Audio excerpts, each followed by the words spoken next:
The scientific name Rangifer refers to both reindeer and caribou. They are only called reindeer if they are domesticated or in Eurasian populations, whereas wild populations in North America are termed caribou.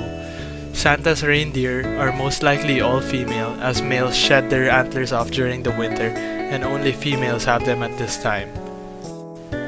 Moose, on the other hand, are characterized by having long faces and muzzles that dangle over their chins and a flap of skin known as a bell which sways beneath their throats. Males are known for their large antlers which can grow up to 6 feet wide. Unbeknownst to many, they are actually a species of deer and the largest ones at that. Both the reindeer and moose have what are termed false horns. In the Christmas song Six White Boomers, kangaroos take the place of Santa's reindeer because it is said that the reindeer could not take Australian heat. Macropus rufus is the world's largest marsupial.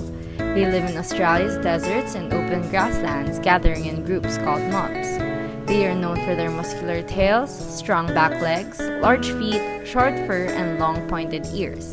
Its females have pouches that contain mammary glands where their young live until they are old enough to emerge. A boomer is the Australian slang for male kangaroo. In Sweden and other Scandinavian countries, a common Christmas decoration is a straw goat, which is also known as the Yule goat. The straw relates to the last harvest, as the last sheaf of grain is believed to have magical properties. It is also thought that this dates back to worshipping Thor, who rode through the skies with flying goats. The Yule goat has also been regarded as a spirit, which visits households to make sure that Yule preparations are underway. Goats are stout-bodied mammals with horns and cloven hooves. They are members of the Bovidae family, which also include antelope, cattle, and sheep. They have black horns that can grow up to 8 to 12 inches that do not shed.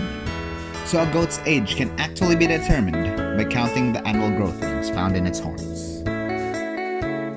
Robins are often associated with Christmas and portrayed in a snowy scene on the front of our Christmas cards. In Victorian times, the postmen wore bright red coats and were given the nickname robins. Robins were then depicted as carrying cards in their beaks, representing the postmen or robins who would be delivering Christmas cards and greetings. They are fairly common in wooded habitats, gardens, hedges, and heathland, and are usually near cover. Robins feed by dropping to the ground from low perches and snatching up prey. They have a distinct plumage with a bright orange face and breast. Donkeys are sometimes seen as sacred, as they are said to have carried Mary from Nazareth to Bethlehem when she was pregnant with Jesus. It is also said that donkeys have crosses on their backs as they helped carry Jesus to Bethlehem, and donkeys are commonly depicted in the nativity scene during the birth of Christ.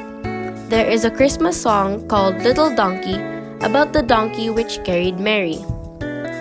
Donkeys are found throughout the world.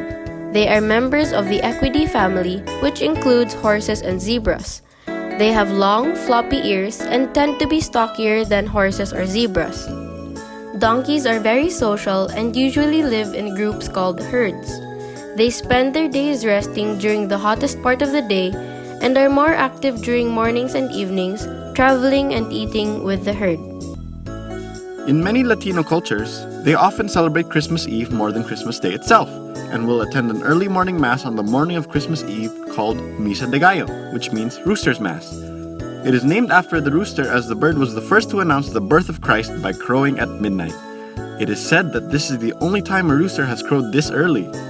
Gallus gallus domesticus is the most common and widespread domesticated fowl in the world, with reports showing a population of 22.85 billion chickens in the world in 2017. Roosters are the male equivalent of chickens, while hens are the female. Roosters can usually be differentiated from hens by their plumage, marked by long flowing tails and bright pointed feathers on their necks. The rooster is larger and more brightly colored than the hen. He also has a larger comb on top of his head, which is the signifier of favorability amongst competing males. The bigger the comb, the better the rooster.